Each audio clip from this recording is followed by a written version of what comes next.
আজকে আমি মাছের মাথা, মাছের তেল দিয়ে পাঁচমিশালি সবজি দিয়ে ছ্যাঁচড়া তৈরি করেছি। সেই ছ্যাঁচড়া দিয়ে ভাত খাবো। দেখুন, এখন গরম গরম ভাত আর ছ্যাঁচড়া একটা পদই করেছি, আর কিছু করিনি। গরম ভাত,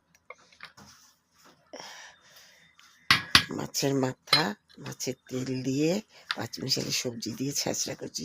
মাছের মাথা, পাঁচমিশালি সবজি দিয়ে ছ্যাঁচড়া করছি, ওই ছ্যাঁচড়া দিয়ে ভাত খাচ্ছি।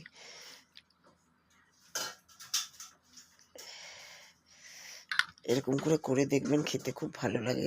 মাথা, তেল সব কিছু দিয়ে, তেলের মধ্যে পেঁয়াজ দিয়ে, পেঁয়াজ দিয়েছি, কাঁচা লঙ্কা দিয়েছি, দিয়ে মাছের মাথা আর তেল দিয়েছি, দিয়ে ভালো করে ভেজে নিয়েছি। তারপরে হলুদ, ধনে জিরে গুঁড়ো আর কাঁচা লঙ্কা দিয়েছি, শুকনো লঙ্কা দিয়ে মেখে এই ভাত খাচ্ছি। তৈরি করে মেখে ভাত খাচ্ছি। যদি আপনারা এমনি করে খেয়ে দেখবেন, যদি ভালো লাগে তাহলে আপনারা এমনি করে তৈরি করে খাবেন, ভালো লাগে।